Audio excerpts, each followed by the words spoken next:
दिल्ली से भारत की सरकार चलती है। भारतीय लोकतंत्र के सबसे बड़े आकार का जो नियंत्रण होता है वो दिल्ली से होता है, जहां पर वर्तमान सत्ताधारी पार्टी भारतीय जनता पार्टी और उसके सहयोगी, जिसे आप राष्ट्रीय जनतांत्रिक गठबंधन के नाम से जानते हैं, अर्थात एनडीए। लेकिन दिल्ली में चुनाव चल रहा है। जरा हम इस पर बात करने से पहले मैंने यहां पर तस्वीर लगाई है। इसमें मुख्य रूप से सबसे बड़ी बात यह है कि यहां देश के प्रधानमंत्री हैं, जो भारतीय जनता पार्टी के सर्वस्व रूप से कर्ता धर्ता है। और दूसरी तस्वीर में नेता प्रतिपक्ष राहुल गांधी हैं, जो कि कांग्रेस पार्टी के सर्वोच्च हैं। और तीसरे में है जो दिल्ली में विधानसभा, जो कि केंद्र शासित प्रदेश होने के बावजूद भी वहां मुख्यमंत्री होते हैं। और ये एक सुंदर गठन है, क्योंकि दिल्ली की आबादी और पूरे देश के तरह तरह के लोग, हर जगह के लोग, कोने कोने से लोग जिसे अपना दिल समझते हैं, वो तमाम यहाँ लोग आते हैं। हर जगह के लोग यहाँ बसे हुए हैं। एक सुंदर राज्य का गठन हुआ है, जिस राज्य के अंदर मुख्यमंत्री को दिया गया है, लेकिन पूर्ण रूपेण राज्य का दर्जा नहीं है। वहीं पर चुनाव हो रहा है। अब देखना यह है कि दिल्ली में कमल खिलेगा या फिर झाड़ू ही चलता रहेगा या फिर हाथ का छाप आएगा। यह चीज को समझने के लिए आपको दिल्ली पर एक बार नजर डालने की जरूरत है। मैं उसी दिल्ली की बात कर रहा हूं जो भारत के आजादी के बाद लगभग 78-79 साल में जितना पूरे देश का विकास हुआ, उससे कई 100 गुना दिल्ली का विकास हुआ है।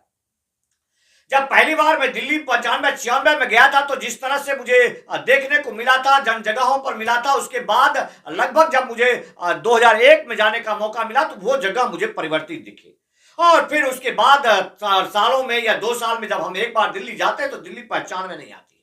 लेकिन ये 10-11 साल के कार्यकाल में जब भी 3-4 बार मुझे दिल्ली जाने का मौका मिला, तो समझने का मौका मिला कि वास्तविकता में लोग वहां पर किस आधार पर, कैसे एक ऐसे पार्टी को जो कि खांसते हुए खांसी करती हुई आई और फिर अपना खांसी मिटाकर आज वहां 11 साल से अपना स्थापित राज्य चला रही है। अब तीसरे कार्यकाल यानी कि केजरीवाल 3.0 स्टार्ट होने से पहले जो यहां पर संग्राम छिड़ा है, उस संग्राम में सबसे बड़ी बात निकलकर यह आई है कि जिसको हराकर, जिसको नष्ट नाबूद कर दिल्ली से, यानी कि कांग्रेस पार्टी शिलाजीत की सरकार को नष्ट नाबूद कर केजरीवाल आते हैं विधानसभा में और वहां के गद्दी पर बैठते हैं, वहां के राजा बन जाते हैं। और आज जो देखने को मिल रहा है, यहां पर उन्हीं शीला दीक्षित के समस्त रूप से सर्वोच्च पोषित करने वाले कांग्रेस पार्टी के कर्ता धर्ता युवराज शहंशाह राजा राहुल गांधी आज आमने सामने खड़े हैं। जबकि बीते कालखंड में देखा गया कि इनकी दोस्ती इतना बड़ा दुर्भाग्य होने के बाद, यानी कि पहले जो दूसरी बार जब चुनाव हुआ था दिल्ली में, जब केजरीवाल 70 के मुकाबले 67 से जीत करके आई थी, तो उसका मेन कारण यही था कि जब पूर्ण बहुमत नहीं मिलने के बाद दोबारा चुनाव हुआ, तो जो 8% जो कांग्रेस को वोट मिला था, वो 8% कांग्रेस का वोट लोगों को लगा कि यहां पर चूंकि भारतीय जनता पार्टी बरसों से वहां मशक्कत कर रही थी और एक प्रभावी पार्टी के रूप में उभर कर आई थी, लेकिन वह त्रिशंकु होने की वजह से किसी को नहीं मिल पाया समर्थन। तो वहां यह देखा गया कि जो पहले चुनाव में 8% जो कांग्रेस को वोट गया था, वो डाइवर्ट होकर के मात्र कांग्रेस के पास 2% रह गया। यानी कि भाजपा हराओ नीति के तहत यहां एक ऐसी समीकरण चली जो कि केजरीवाल को 70 के मुकाबले में 30 सीट, यानी कि 3 के मुकाबले में 70 में से 30 सीट देकर के इसको इस रूप में लेकर गया। अब जब ऐसा क्या हुआ कि फिर कांग्रेस, और चूंकि देश लेवल पर एक ऐसा समीकरण बना हुआ है कि कांग्रेस धूर विरोधी है, और जहां पर भी आप देख सकते हैं कि कहीं ऐसा नहीं अभी तक देखने को मिला। वैसे तो कांग्रेस की नीति होती है कि जहां भी वो कमजोर रहती है वहां क्षेत्रीय पार्टियों से समर्थन करके अपना वहां स्थापना या फिर खुद को जिंदा रखने का प्रयास कर रही है। लेकिन जहां पर यह मजबूत रहती है, उन जगहों पर कभी भी ये किसी भी पार्टी से सहयोग नहीं लेती है। अब यहां ऐसा ही समीकरण दिल्ली में देखने को मिला है कि जब यहां इनको लगा कि मैं भाजपा के मुकाबले बहुत कमजोर हूं, और जिस केजरीवाल की पार्टी आम आदमी पार्टी ने इनको परास्त करके दिल्ली का सिंहासन हासिल किया, उनके साथ इनका गठजोड़ हो गया। और आज वर्तमान स्थिति ऐसी हो रखी कि दोनों आमने सामने खड़े हैं। ये बहुत बड़ा, ये जनता के विश्वास का हनन हो जाता है। इस वजह से आप कहीं से सोच ही नहीं सकते हैं कि राहुल गांधी जी के लिए एक भी सीट बचता है। चाहे वो देश के तमाम अपने सहयोगियों को यहां पर लेकर आए या कहीं भी कुछ कर ले, इस आधार पर साफ तौर पर खारिज कर दिया जाता है कि वहां लेस मात्र भी राहुल गांधी जी आ पाएंगे। लेकिन दोनों के मामले में जो राहुल गांधी जी हैं वो जो है एक खटाई का काम कर रहे हैं। अब दोनों ही पार्टी का समीकरण बिगाड़ने के लिए कांग्रेस पार्टी काफी है।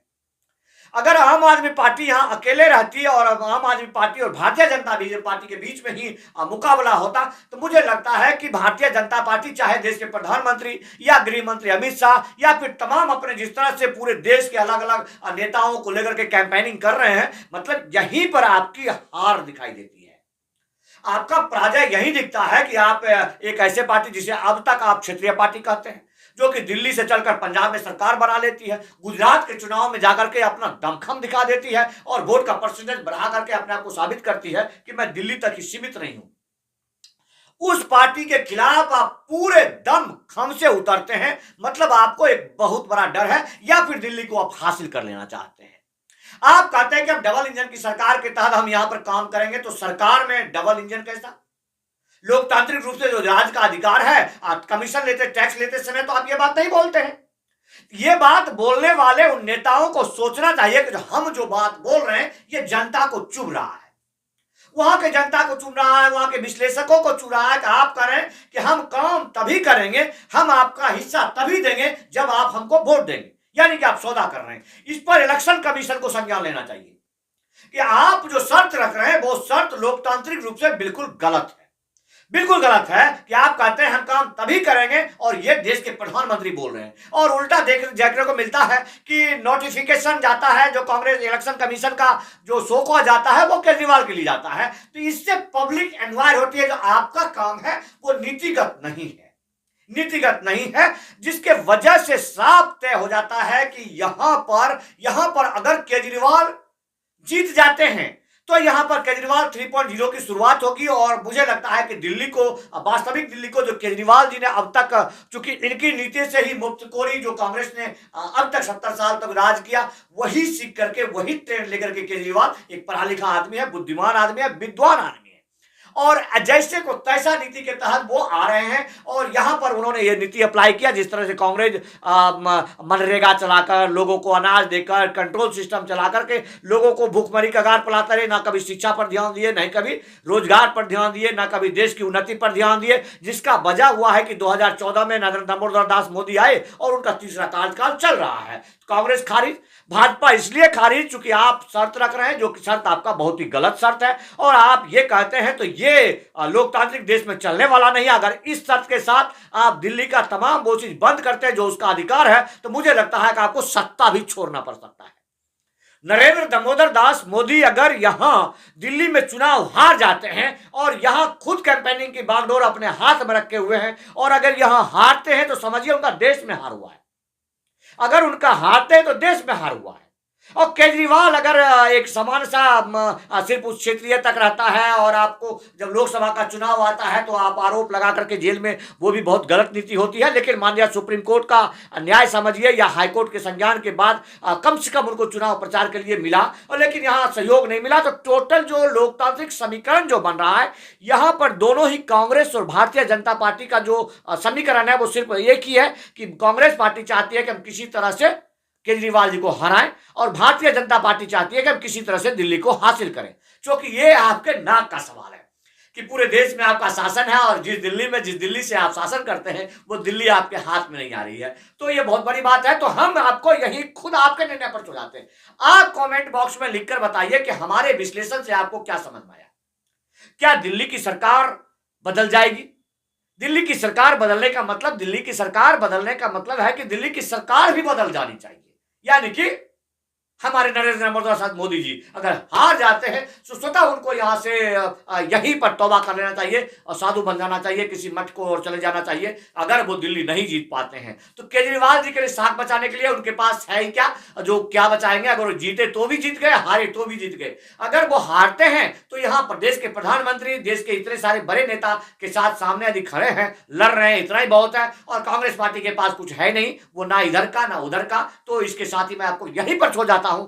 आप बताएं, कमेंट बॉक्स में जरूर बताएं कि दिल्ली में किसकी सरकार बनेगी। आम आदमी की सरकार, वो सरकार जो कि महिलाओं में अपना साख बना चुकी है। खास करके जब दिल्ली के बसों में, वहां के परिवहन में उन्होंने महिलाओं के लिए मुफ्त कर दिया, सुरक्षा की व्यवस्था कर दी, बाउंसर कर दी, स्कूलों के हालात सुधार दी, तमाम जगहों पर नीति का तराज लिया, भ्रष्टाचार पर अंकुश लगाने का बहुत प्रयास किया, छोटे तबके के लोगों में पहुंचने का प्रयास किया, बिजली के माध्यम से, पानी के माध्यम से और इन चीजों के माध्यम से। अब रही बात जो उनको दबाव, उनकी सरकार को खराब दिखाने के लिए जिस तरह से ये रोड को तोड़ करके दिखा रहे हैं, कचरा को दिखा रहे हैं, यमुना में वो जो केजरीवाल जी कह रहे हैं कि दिल्ली से, हरियाणा में इनकी सरकार है भारतीय जनता पार्टी की, वहां से मिक्सिंग करके और कहते हैं कि यहाँ की पानी दूषित है। टोटल कुल मिलाकर आप कहते हैं कि जो नदी की जो सोचना है, नदी की जो योजना है, जो हमारे अटल बिहारी वाजपेयी जी की, हमने भी चाहती कि नदी से नदी को जोड़ा जाए, सड़क से सड़क को जोड़ा जाए। नदी केंद्रीय परियोजना होती है और राज्य सरकार आपके नियमों का उल्लंघन करके यमुना को दूषित कर रही है, तो आपके कंट्रोल एंड कमांड में कमी है। आप इसका ये आरोप भी आपका गलत जाता है। और अगर यमुना साफ होगी तो वो राष्ट्रीय लेवल पर, केंद्रीय लेवल पर ही साफ हो सकती है। नदी का गाद निकाला जाना चाहिए, उसमें गिरने वाले कचरा को, वहां के फैक्ट्रियों को, वहां के नालों को, उनको बंद करना चाहिए। ये प्रधानमंत्री मोदी जी की खामी है कि यमुना गंदी है। जय हिंद, वंदे मातरम।